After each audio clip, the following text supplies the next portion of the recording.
escort the young heiress right down to the Van Tassel estate by the Tappan Zee. There'd be no mystery about what was going on. I mean, Ichabod would sit scandalously close to Katrina. I'm talking knee to knee. And Baltus Van Tassel would be in the parlor paying more attention to his pipe than the scarecrow schoolmaster flirting with his daughter. Mrs. Van Tassel, she wasn't much better. I mean, she'd say things like, "Now, ducks and geese are foolish things, and they need looking after, but my Katrina, she can take care of herself."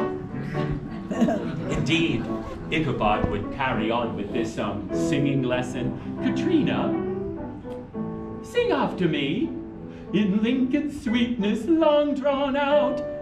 "All right, my popinjay." "All right, Ichabod." "In Lincoln's sweetness long drawn out."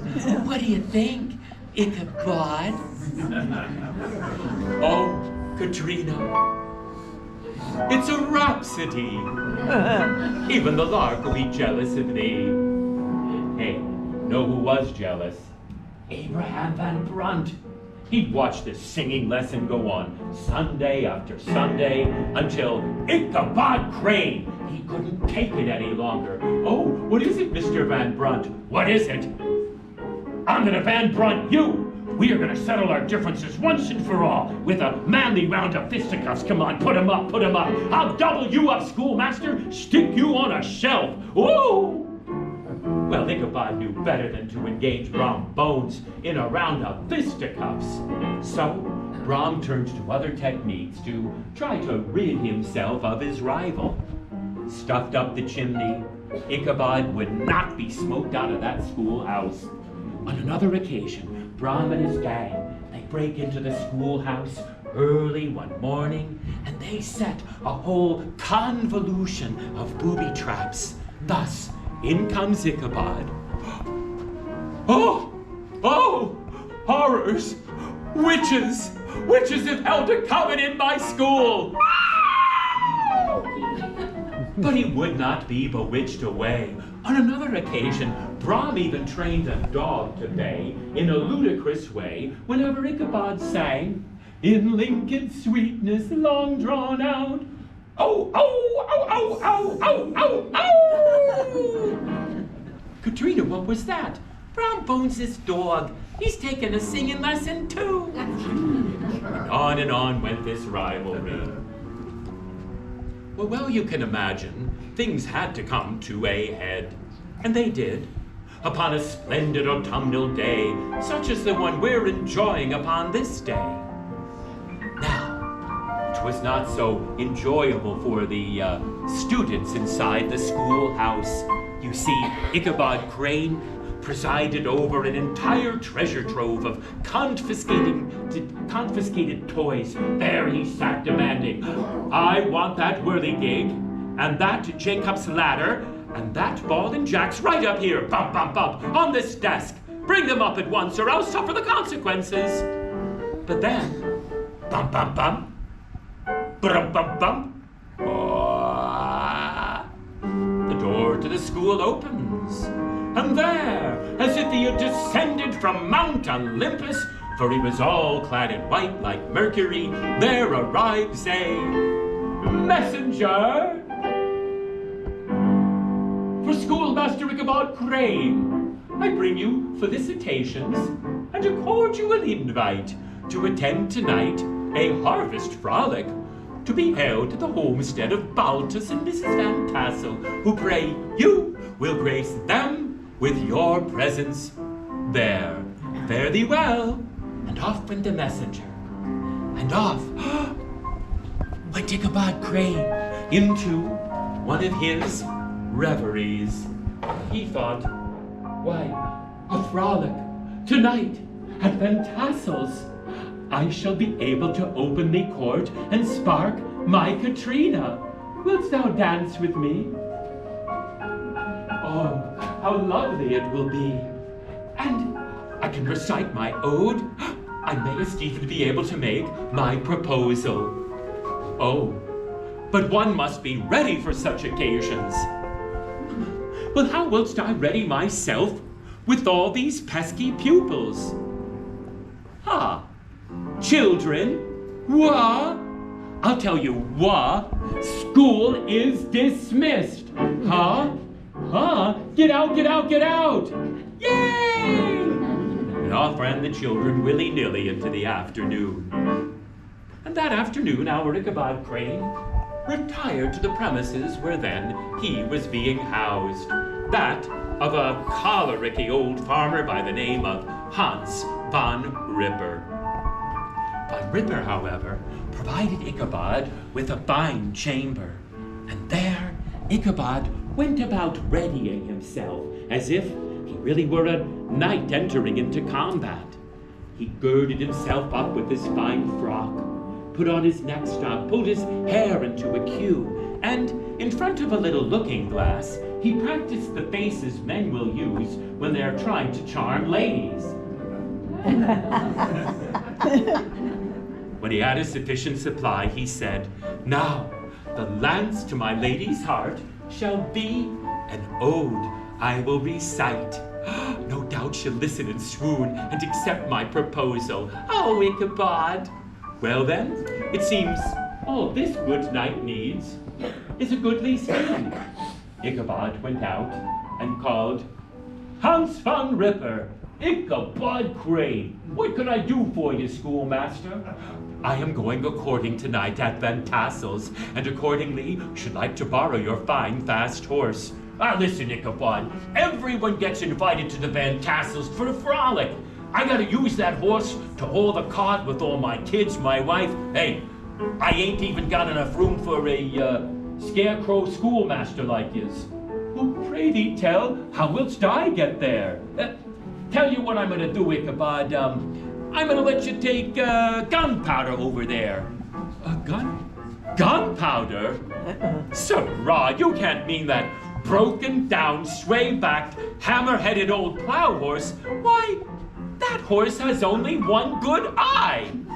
Hey, that's the horse you gotta take. Tell you what else I'll do for yous. I'll throw in my Sunday saddle, but you better bring it back, Big Nose. And thus, Ichabod Crane had to content himself with riding upon gunpowder, and with the stirrups way too short for his lanky legs. Instead of looking like a knight entering the lists, Ichabod appeared more like a crooked cricket chirping down the old Albany Post Road. Now, upon my word, upon the Post Road, autumn graced all with her most splendiferous splendors. Why, there she vaulted the fine raiment from reds into vermilion, yellows into gold, and she caused the sloops on the Tappan Zee, which she made still as glass, to loiter, as if to make an even more picturesque picture of those lingering sloops, and this a procession proceeding down the old post road of all the inhabitants of Sleepy Hollow, adorned in their Sabbath day vests. Why, the little old ladies and the young women all put ribbon in their hair and thought themselves so city-fied in their fashions. And the young gentlemen polished up their buttons of brass till they were about ready to burst with pride. But who was proudest of all? Why, our Baltus Van Tassel. Why, he swept out the barn and set tables groaning with the bounty of his estate. Why, he offered every roast of meat, every kind of vegetable, and the desserts, ho ho, there they were. Why, there were sweet cakes and honey cakes and oat cakes, puddings, pastries, pies, cookies, snickerdoodles, crumbling crullers, oly cooks, and downy donuts by the dozen. Thus, when people come in and look upon this cornucopia, they were so stupefied, Baltus had to step up and say, "Well, don't just stand there, fall to it, help yourselves." And first among the foremost, our Ichabod Crane devours his roasted duck, Slurps down his bowl of succotash, and still has room for 3 downy donuts. And then, when the dining's done, off he goes into one of his reveries. One day soon, all of this is going to belong to, everyone say, Brom Bones! Brom Bones! Ba-da-dum, comes trotting into the barn on Daredevil, whooping and hollering, "Come on there, Balti! Give us a real frolic now, will ya?" So Baltus Van Tassel obliges. He invites his antediluvian fiddler to come forth. And the fellow has a violin as battered and aged as is he, but when this fellow touches string to bow, oh ho ho, he reaches into heaven on high to bring music into that barn. And when he bends down below, why, he stirs up music from down below. And as Tom will tell, the best music comes from, well, down there. And the musician causes these curmudgeonly old farmers who had sworn to their wives, "Now listen, my crowd, when we get to Van Tassel's, I ain't dancing. Not one step. You won't get me on the dance floor. Not one step." Well, maybe 2 or 3. And they were out on the dance floor, spinning their little old biddies around like tops. But soon they had to give way, for Ichabod Crane got inflicted with St. Vitus's dance. Ichabod Crane was clearly of the school of dance that believes when you dance, there should remain no part of the body unmoved. All marveled and said, "Why is he so happy, so merry, his partner, the beautiful, bounteous Katrina Van Tassel? Oh, Ichabod, you're such a good dancer." "Thank you, Katrina."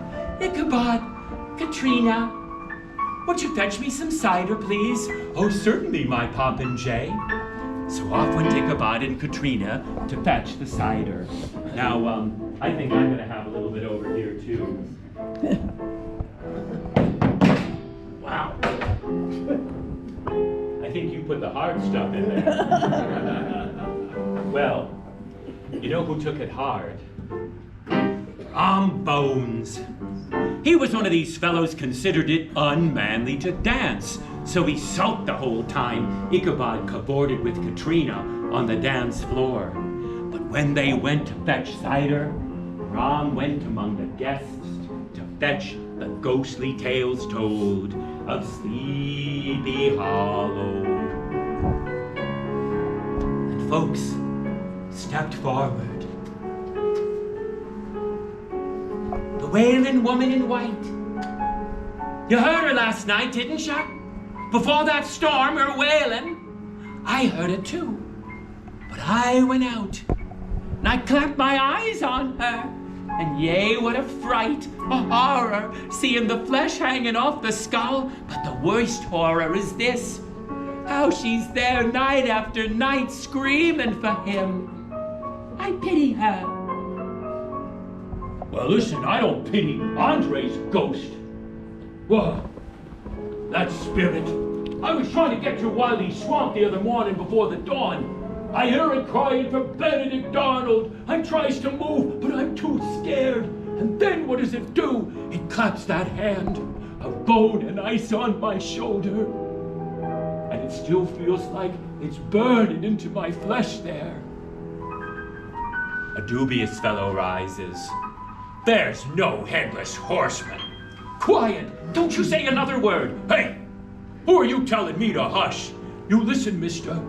You dare not doubt a ghost here in Sleepy Hollow. What are you talking about? You doubt a ghost in Sleepy Hollow, and that ghost is gonna make a point to come to haunt you. That's what happened to Farmer Brower. Yeah. Brower, why don't you come over here, set this fella straight? All right. But listen, if you're gonna get this story out of me, I gotta get some fortification into me. to find me in the Tarrytown Tavern. I'm Brower, a heretical disbeliever in ghosts. Yea, I drink to it. I pray thee no more. I made that toast one too many times. And one time, I'm coming out of the Tarrytown Tavern. I'm on the Old Post Road. It's the gloaming. That time right betwixt and between the end of day, the beginning of night. I'm going up the Post Road. I see it. The old Dutch church. And then, from the cemetery, I hears it.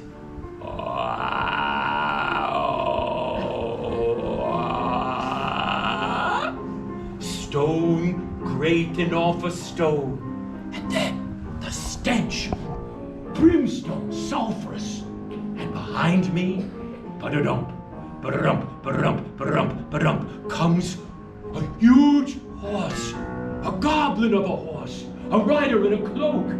I look to see who it is, and it has but it has it. It hauls back, hurls it, cracks me in the back. I fall off my horse and right down off the bridge, and I'm looking up, and right over the church I see what happens when you dare doubt a ghost in Sleepy Hollow. That headless horseman comes to haunt you. I'm lucky I'm alive just to tell you the tale. It's there, the horseman. It's there. Well, this story forces Brom Bones to step forward. Calm thyself, Brower. Have another drink. But hey, give ear. I know about that goblin. See, one time I was in the Jug Tavern up in Sparta, late. When I comes out, what do I see? Skulking by the Tappan Zee, that goblin. I know what it's wanting, but I weren't about to let him get mine, so I figure I'm on Daredevil, I'll outrace it. So I calls a bowl of punch to the first one across the bridge by the old Dutch church. And by goblin, a race was on. Off it goes, on the wings of the wind, sparks coming from the hooves, flames from the nostrils, and somehow this headless thing, it's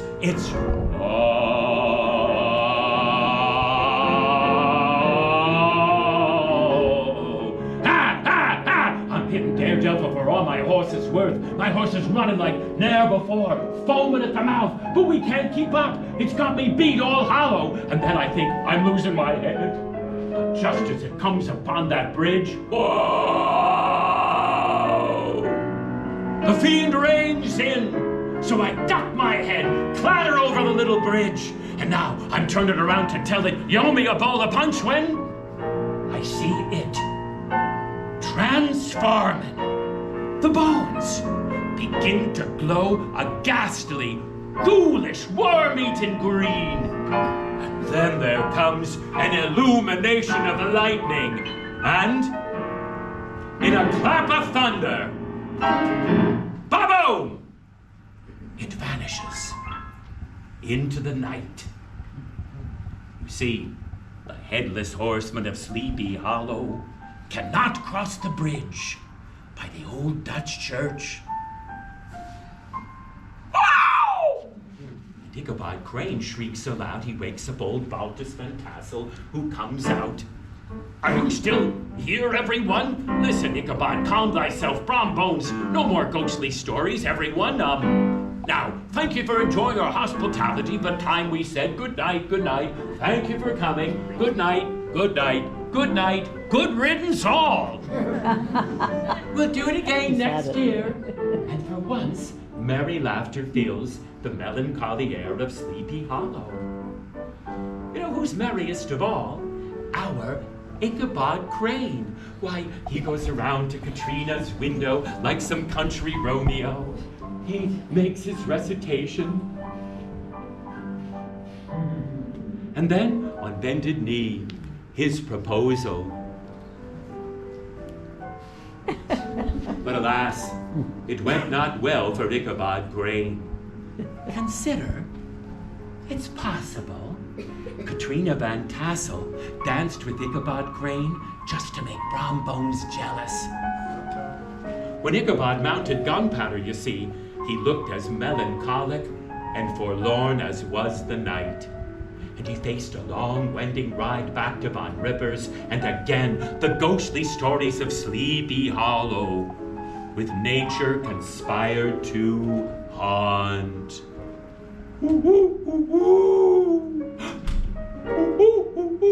Gunpowder, that's the goblins. Giddy up, whippoorwill, that's the ghost.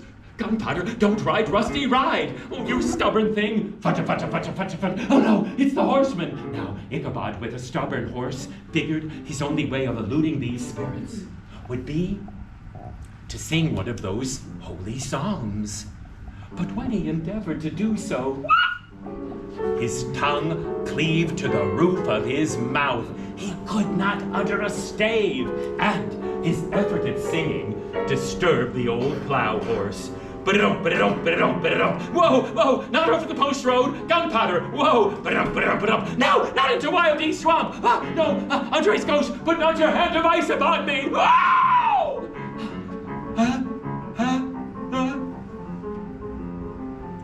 Gunpowder? Have we eluded the spirits? But then Ichabod detected the plashy tramp of another traveler. Through a thicket, he noted another rider, but unable to determine who it was, he accosts. Who's there? Who's there? Southern thing, Gunpowder, broke for it. Ichabod believed he had been given an advantage. But the other rider, kept pace. Whoa, let him pass. The other rider reined in. Gunpowder, go! In this cat and mouse way, the two wended their way through Wild East Swamp and returned to the old Albany Post Road. Now there, aided by a waxing moon, Ichabod Crane finally got a full look at his fellow traveler. Yea, the other rider mounted upon a ghastly goblin of a horse. And the rider, lost in a staffing cloak, looked huge, misshapen, hideous. But imagine our schoolmaster's horror looking to find the face of this other rider and discovering it had no head. Imagine the schoolmaster's increasing terror when there, dripping and glowering on the pommel of the saddle, rested the missing head! Gunpowder! It's the headless horseman! Run! A race was on! Goblin after schoolmaster!